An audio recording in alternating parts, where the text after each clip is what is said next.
Hi, my amazing artists. Today in this video we're going to make the background for our Picasso pigs. Remember, just like we used a monochromatic color scheme for our pig, where we used pink and all of its different tints and shades to create visual interest, we're going to end up using one color, a light and a dark, to create an interesting background, and we're going to divide it and fracture up that lighter color into similar pieces like we did in our Picasso pig and similar to Picasso's work. So our first thing is we want to make sure we grab a light and a dark of the one color. So if you're going to do blue, you need a light blue and a dark blue. You can't pick purple for one color and then your lighter color be another color. They got to match. They both have to be blue, they both have to be green, or both be purple. To begin, after you've got that, you've got your scissors and your glue and your two pieces of paper. You're going to take your scissors and you're going to start to cut up your pieces. So remember, you're not going to cut it up so that it's in many little pieces and cut up the whole piece of paper and then try to glue them all down on here. You're going to cut just a little bit at a time.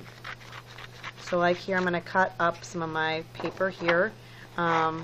You can see I'm sticking with straight edges. I would not make too many curvy edges. I find it easier to put the pieces together when we have straight edges.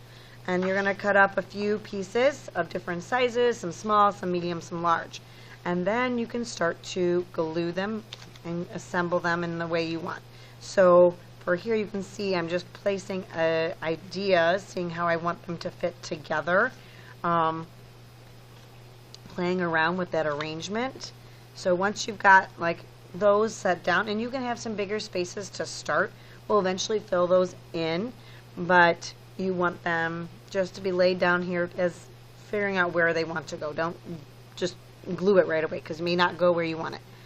So now I'm going to take it, I'm going to make sure I flip it over, because if I don't flip it over, then when I go to glue it down, it may not go the way I need it to go. It may, sometimes it works out, it's okay, but if I had this and I put glue on this side, then when I glued it down, it'd have to go this direction, and so then I would have to change my way everything fit together on my page.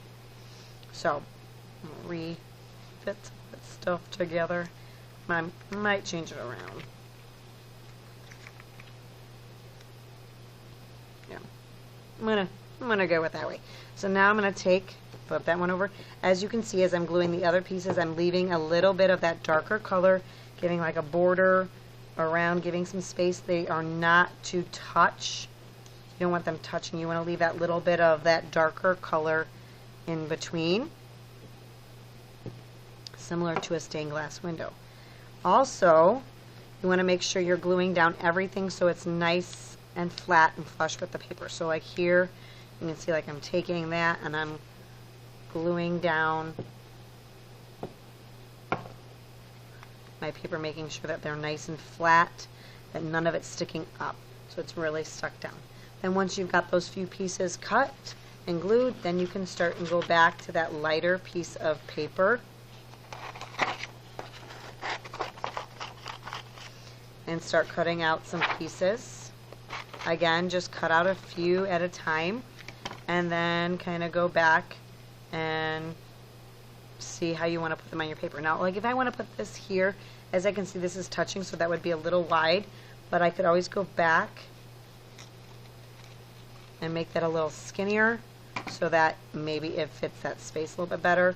I can also trim it so that it has an angle to maybe fit that space. So some of it may have to be adjusted after you cut it the one time. But just kind of keep those scraps off the side, because you never know when those little tiny pieces might be a great filler for a smaller space as you start to get your picture more filled up.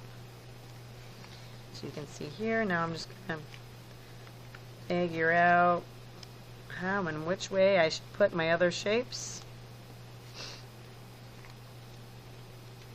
So once you think you've got those, and you're just going to keep repeating this till you've got your whole paper covered.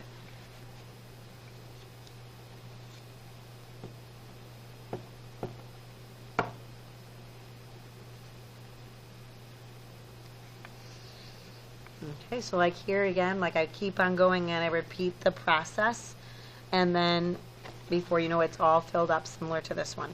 And if you've got little spaces like this, you might have to cut really, really tiny pieces to fill in those spaces. But everything is for the most part filled in. You don't have any really big spaces. A space that would be too big would be something like this here. You can fit like your whole finger kind of in there. I might need to cut a skinnier piece to fit, or something that's smaller to fit in there. All right, artists, I hope you guys have fun and enjoy.